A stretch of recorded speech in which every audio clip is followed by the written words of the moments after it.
আরাফাতের দিনের রোজাটা বাংলাদেশে মানুষেরা কোন দিনে রাখবো? আমরা কি 9 তারিখে রাখবো নাকি 8 তারিখে রাখবো?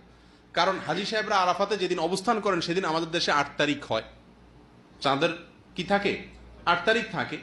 তো আমরা কি হাজী সাহেবরা আরাফাতের মধ্যে অবস্থান করছেন সেদিকে তাকায় 8 তারিখেই রাখবো, নাকি হাজী সাহেবরা সৌদি আরবে যেহেতু 9 তারিখে আরাফাতের ময়দানে অবস্থান করছেন অতএব ওই 9-এর দিকে তাকে আমরা 9 তারিখে রাখবো? এটা নিয়ে একটা ধোঁয়াশা, একটা প্রশ্ন আমাদের ভেতরে কম বেশ আছে। এই প্রশ্নের উত্তরে আমরা কি করব সে করণীয় ক্ষেত্রে আমি সংক্ষেপে বলতে চাই, এক্ষেত্রে ওলামায়ে কেরামের দুটি মত আছে এবং দুইটা মতই গবেষণামূলক। এর কোনোটাই কোনো হাদিস থেকে স্পষ্টভাবে সমর্থিত না, বরং উভয় মতই যার যার বুঝ এবং গবেষণা লব্ধ। কোনোটিকেই সঠিক বা ভুল এটা বলা বুদ্ধিমানের কাজ হবে না। অনেক ওলামায়ে কেরাম বলেন আমরা হাজী সাহেবরা আরাফাতের ময়দানে যেদিন অবস্থান করবেন পৃথিবীর সকল প্রান্ত থেকেই আমরা হাজী সাহেবদের ওই অবস্থানের আরাফাতের অবস্থানের দিনেই কি রাখবো? রোজা রাখবো। এটাই হলো আরাফাত দিনের রোজা। যদি সেদিন কোনো দেশে ঈদ না হয় তাহলে আমরা রাখবো, সেটা আমার দেশে 8 তারিখ হোক 7 তারিখ হোক দেখার দরকার নেই। এটা হলো অনেক ওলামায়ে কেরামের মত। অনেক ওলামায়ে কেরাম বলেন না, আমরা 9 তারিখে রোজা রাখবো আমাদের দেশে, সেটা হাজী সাহেবদের আরাফাতে অবস্থানের পরের দিন হয়, অর্থাৎ এদেশে সৌদি আরবে ঈদের দিন হয়, ওই দিন আমাদের দেশে 9 তারিখ, আমরা 9 তারিখে রাখবো। কেন?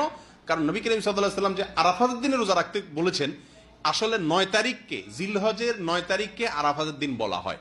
এখানে তারিখটা হলো উদ্দেশ্য, আরাফাতের দিন এটা হলো শুধুমাত্র নাম। জিলহজের 10 তারিখে ইয়মুন নাহর বলা হয়, জিলহজের 9 তারিখে ইয়মে আরাফা বলা হয়, জিলহজের 8 তারিখে ইয়মুত তারবিয়া বলে। এগুলো হলো এই দিনগুলোর এক একটা নাম। যেহেতু নবী সাল্লাল্লাহু আলাইহি ওয়াসাল্লাম আরাফার দিন রোজা রাখতে বলছেন, অতএব 9 তারিখে রাখবেন, এরকম একটা মত ওলামায়ে কেরাম বলেন। এখন আমরা কোন দিকে যাব? 8 তারিখে রাখবো নাকি 9 তারিখে রাখবো?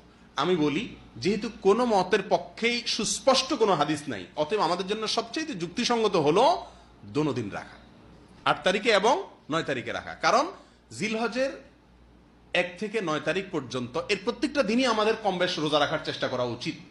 নবী সাল্লাল্লাহু আলাইহি ওয়াসাল্লাম বলেছেন, মা মিন আইয়ামিন আল আমালুস সালিহু ফীহিন্না আহাব ইলাল্লাহ মিন হাযিহিল আইয়াম। জিলহজের 10 দিনের চাইতে অন্য কোন দিনে আমল আল্লাহ তাআলার কাছে বেশি প্রিয় না।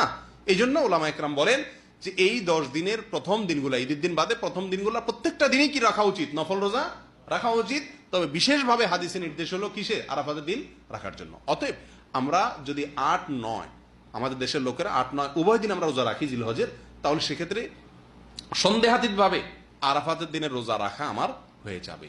অতএব এই 8-9 উভয় দিন রাখাই আমাদের জন্য সবচেয়ে উত্তম এবং বেস্ট। আল্লাহ তাআলা আমাদেরকে আমলের তৌফিক দান করুন।